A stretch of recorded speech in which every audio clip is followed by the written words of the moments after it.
وہ کہتے ہیں جب میرے ساتھ سفر میں تھے تو میں نے صاحب مجھے بتایا، مجھے بڑی حیرت ہوئی، امامہ، زلفیں، سفید لباس، چادر.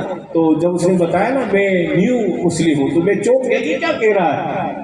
تو کہا میں نے پوچھا کیسے مسلمان ہوئے؟ کہا میں ایک کلام سنتا تھا، مجھے نہیں پتا تھا کس کا تھا. میں نے کہا کون سا کلام؟ کہا جگہ جی لگانے کی دنیا نہیں ہے، یہ عبرت کی جا ہے، تماشا نہیں. تو میں نے کہا وہ تو حاجی صاحب پڑھا کرتے تھے. کہا ہاں حیدرآباد میں ایک دکان میں ہماری گلی میں یہ کیسٹ بجتا تھا، میں بیٹھ کر سنتا تھا. سنتے سنتے ایسا ہوا میں حیدرآباد فیضان مدینہ میں آنے جانے لگا اور اللہ نے کرم ایسا کر دیا میں مسلمان ہو گیا.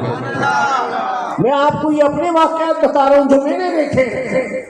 تو اہل اللہ ہر دور میں ہوتے ہیں، اہل اللہ ہر زمانے میں ہوتے ہیں، اور پھر ان کی شخصیت کو رب تبارک و تعالیٰ ایسے اجاگر کر دیتا ہے. فرمایا جو بے دین ہوتا ہے نا وہ ان کو دیکھ کر دیندار بن جاتا ہے. میں آپ کو حدیث سناتا ہوں اس پر. عبداللہ بن مسعود رضی اللہ تعالیٰ، واقعہ ان کا نام سنا ہے، صحابی رسول ہیں. حضور علیہ الصلوۃ والسلام صدیق اکبر کے ساتھ سفر میں ہیں، صدیق اکبر کے ساتھ حضور سفر میں ہیں. تو فرمایا سامنے ایک چھوٹی عمر کا لڑکا بکریاں چراتا ہے. حضور علیہ الصلوۃ والسلام اس سے پوچھتے ہیں کہ دودھ ہے؟ کہا دودھ تو ہے. تو بکریوں سے دودھ چاہیے. تو پتا وہ کیا کہتا ہے؟ کہا نا میں امین ہوں. وہ بچہ کیا کہتا ہے؟ میں امین ہوں، میں دودھ نہیں دے سکتا، میں صرف ان کو چرانے پر مامور ہوں، دودھ نہیں دے سکتا، دودھ تو مالک کا ہے. تو کہتے ہیں حضور علیہ الصلوۃ والسلام صدیق اکبر کو کہتے ہیں وہ بکری پکڑو. حضور علیہ الصلوۃ والسلام کے فرمان پر صدیق اکبر آگے جاتے ہیں، چھوٹی سی عمر کی بکری پکڑ کر لاتے ہیں. اب وہ لڑکا خود کہتا ہے میں حیران ہوں ہو کیا رہا ہے. میں آپ کو حدیث سنا رہا ہوں، یہ حوالہ بھی میرے موبائل میں موجود ہے، آپ کو دے سکتا ہوں. تو اب کہا حضور علیہ الصلوۃ والسلام کی بارگاہ میں صدیق اکبر وہ بکری لاتے ہیں.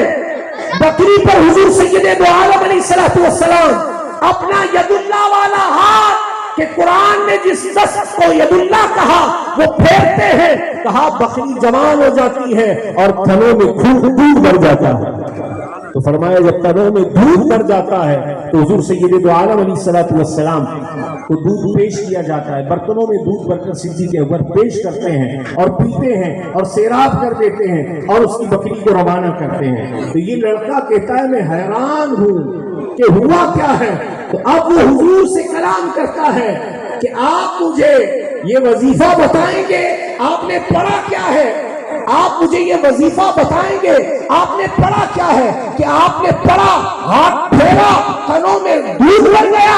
حضور فرماتے تو جانتا نہیں